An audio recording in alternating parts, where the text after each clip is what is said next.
Hello प्यारे बच्चों, आज हम गणित के क्लास में 11.3 प्रसंग्रह कक्षा 8वीं के लिए पढ़ेंगे। और ये जो 11 पॉइंट चल रहा है यह विभाजित स्तंभालेखों के बारे में पढ़ाया जा रहा है। और यहाँ पर तुम देख सकते हो कि एक विभाजित स्तंभालेख जो दो आंकड़ों को दिखा रहा है, इस तरह से यहाँ प्रस्तुत है। और इसमें अंतर इतना है कि यहाँ पर हम प्रतिशत स्तंभालेख के बारे में चर्चा करेंगे और प्रतिशत स्तंभालेख बनाएंगे भी। ठीक है, ये तुम्हारे गणित की पुस्तक का चित्र है। यहाँ पहले पढ़ लेना कि किस तरह से यहाँ जो स्तंभालेख बना हुआ है उन्होंने किस तरह से बनाया है। ये आंकड़े इस पर दर्शाए गए हैं। दोनों में अंतर ये है कि यहाँ पर दिए गए जो आंकड़े हैं उनका प्रतिशत ज्ञात करना होता है, और प्रतिशत ज्ञात करने का जो सूत्र है वो ये है कि देखो, जीवित वृक्ष बटे कुल वृक्ष गुणे 100। तो उसी तरह से इसमें सारे आंकड़े को प्रतिशत में बदला गया है, और फिर उस आधार पर प्रतिशत स्तंभालेख बना करके यहाँ प्रश्न में तुम्हें यहाँ सलाह दी गई है, ये निर्देश है कि किस तरह से तुम स्तंभालेख बनाओगे, ऊंचाई कैसे लेते हैं प्रतिशत स्तंभालेख की, उसकी क्या विशेषता है, इसको ध्यान से पढ़ना तो तुम्हारा काम और भी आसान हो जाएगा। ठीक है, और यहाँ पर देखो 11.3 जो तुम्हें करना है, ये प्रश्न में निम्नलिखित सारणी की जानकारी के आधार पर प्रतिशत स्तंभालेख खींचिए। यहाँ पर जानकारी है 8वीं कक्षा का विभाग यानी सेक्शन। किसी विद्यालय में 8वीं कक्षा में ABCD 4 सेक्शन हैं, और यहाँ पर गणित में A श्रेणी में उत्तीर्ण विद्यार्थी और कुल विद्यार्थी हर सेक्शन के दिखाए गए हैं, और गणित विषय का केवल यहाँ आंकड़ा है, वो भी A श्रेणी में उत्तीर्ण विद्यार्थियों की संख्या यहाँ दिखाई गई है। तो A सेक्शन में 60 में से 60 विद्यार्थी हैं, उसमें 45 A श्रेणी में उत्तीर्ण हैं। B सेक्शन में 55 विद्यार्थी हैं, जिसमें 33 A श्रेणी में गणित में उत्तीर्ण हैं।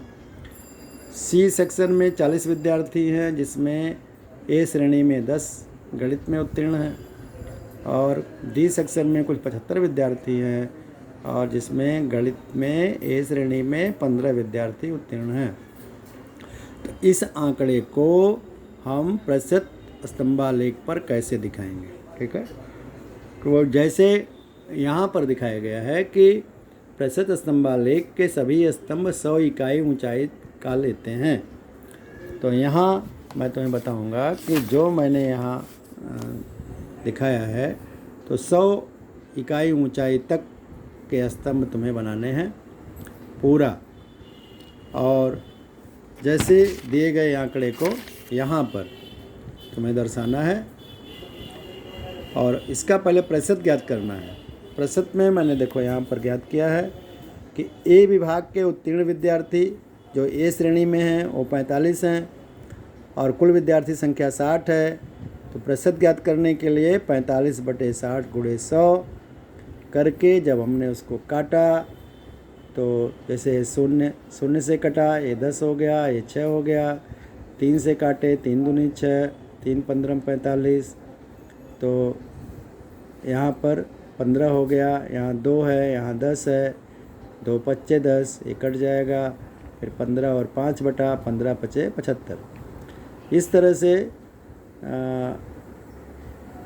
A श्रेणी में जो विद्यार्थी तुम्हें दिए गए हैं, A श्रेणी में उत्तीर्ण विद्यार्थी बटे कुल विद्यार्थियों की संख्या। तो इस तरह से इस सूत्र पर बैठा करके हमें प्रतिशत ज्ञात करना है। तो 33 बटे 55 गुणे 100 60 आया, 10 बटे 40 गुणे 100 25 आया, 15 बटे 75 गुणे 100 20 आया। ये सारे प्रतिशत ज्ञात हो गए। अब इन्हीं प्रतिशत को स्तंभ पर दिखाना है। तो यहाँ पर X अक्ष और Y अक्ष, ऐसे 2 अक्ष बनाना है, और Y अक्ष पर 1-1 सेंटीमीटर निशान लगाएंगे। 1-1 सेंटीमीटर पर निशान लगाते हुए ऐसे 10 सेंटीमीटर तक की ऊंचाई लेंगे, और हर सेंटीमीटर को 10% के हिसाब से हम इंगित करेंगे।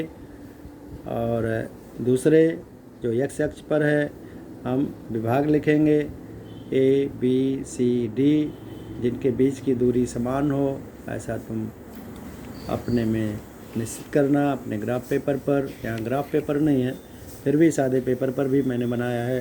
तुम्हारे पास ग्राफ पेपर तुम्हें मिला हुआ है, तुम उस पर इन आंकड़ों को दिखाओगे। यहाँ पैमाना दिखाना ज़रूरी है, पैमाना दिखा देना, है ना, कि पैमाना 1 सेमी बराबर 10 प्रतिशत। और ए श्रेणी को मैंने देखो ब्लू डार्क में दिखाया है, अन्य पर मैंने क्रॉसिंग कर दिया है। तो ऐसे ही क्रॉसिंग यहाँ भी कर दिया हूँ। तुम वाइट छोड़ सकते हो उसको, या अपने अलग अलग रंगों में रंग सकते हो, लेकिन जो भी करोगे यहाँ पर तुम्हें संकेत में दर्शाने पड़ेंगे। तो जैसे तुम्हें पहले से पता है कि ए श्रेणी के 75% विद्यार्थी ए सेक्शन के 75% विद्यार्थी ए श्रेणी में उत्तीर्ण हुए हैं। हमने 75 पर चिन्ह लगा करके इसको डार्क किया। वैसे बी श्रेणी के कितने प्रतिशत, 60% विद्यार्थी ए श्रेणी में पास हुए हैं, तो 60 तक हमने डार्क किया। सी को यहाँ तक मतलब यहाँ 25% में, और डी को 20% यानी 20% की सिधाई में डी के स्तंभ को डार्क किया इस तरह से। और शेष बचे हुए भाग को हमने या छोड़ दो या अलग रंग से दिखाओ। मैंने देखो लाइनिंग कर दिया है। तो इस तरह से जो शेष बचा हुआ भाग है वो अपने आप स्पष्ट हो जाता है कितने प्रतिशत शेष बचा है और कितना जो है हमने डार्क किया है। तो क्योंकि 100% स्तंभालेख होने के नाते इसको हम 100% तक ले जाना है। ओके, तो इस तरह से एक्स और वाई अक्ष के माध्यम से दिए गए आंकड़े को दिखाना है और इसका सहयोग बराबर लेते रहना है। लॉकडाउन में और अधिक अध्ययन करना है। यहाँ पर उसी तरह से एक प्रतिशत स्तंभालेख बनाया गया है, तो उसको भी ध्यान में देना, और जो मैंने अभी बताया उसको भी ध्यान देना। तो इस तरह से निकाल कर काट कर और फिर इस तरह से एक स्तंभालेख बना लेना है। उस पर तुम्हें काम करना है। Thank you very much.